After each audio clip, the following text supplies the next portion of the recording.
As a Democrat comes at the helm of affairs at the Oval Office, the US-Israel ties are on the decline yet again. The new US President Joe Biden wants to rejoin the Joint Comprehensive Plan of Action 2015, or what is more commonly known as the Iran nuclear deal. But Israel's Prime Minister Benjamin Netanyahu can't trust Tehran, and therefore he is at loggerheads with Biden over this issue. Benjamin Netanyahu has actually gone as far as giving a stern warning to the US President on the Iran front. The Israeli PM is making it clear that he won't clash with Biden, but only as long as the US President doesn't try to reinvigorate the Iran nuclear deal. Otherwise, Israelis seem to have envisaged strikes on Iran's nuclear facilities if Biden actually decides to go ahead with the deal. As per Axios, a senior Israeli official close to Netanyahu disclosed that while the Israeli Prime Minister wants to begin things with a stance of cooperation and coordination with the Biden administration, he would remain firm on the issue of opposing an American return to the Iran nuclear deal. The official said he doesn't want to tweak it. He thinks the agreement is flawed to its foundations and that the Iranians will agree to compromise only if pressure continues.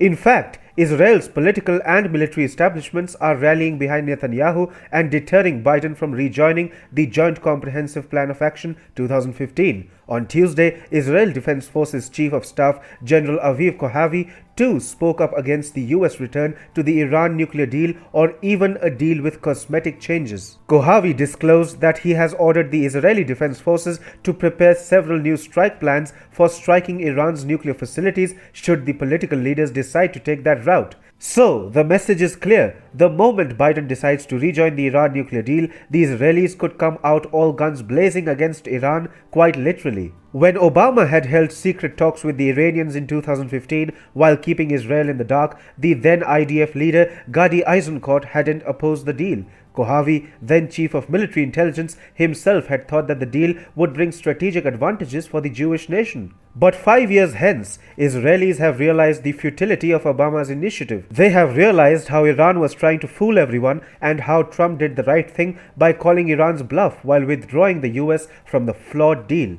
And then Trump's maximum pressure policy weakened Iran politically, militarily, and economically. Netanyahu remains grateful towards Trump for the Abraham Accords that brought the Arabs and Jews together. But the Israeli Prime Minister remains just as grateful towards the former US President for literally destroying the Iranian nuclear threat that tended to loom large over Israel.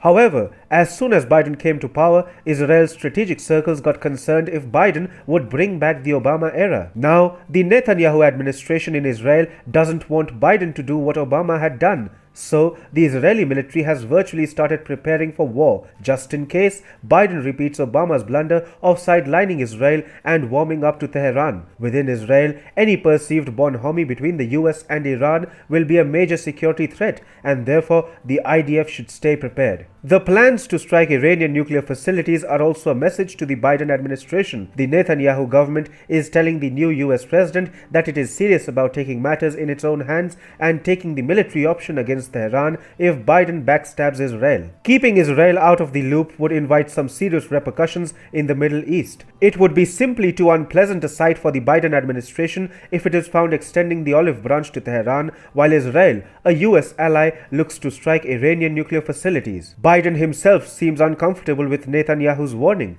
The Biden administration has tried to soothe Israelis at different levels, and there is an attempt to convince Netanyahu that Biden won't go ahead with the Iran nuclear deal without consulting Israel.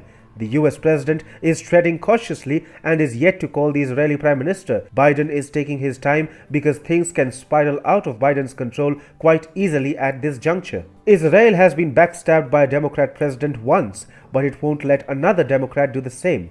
Biden stands warned, even as Netanyahu has a tough message for the US president to keep him away from the Iran nuclear deal.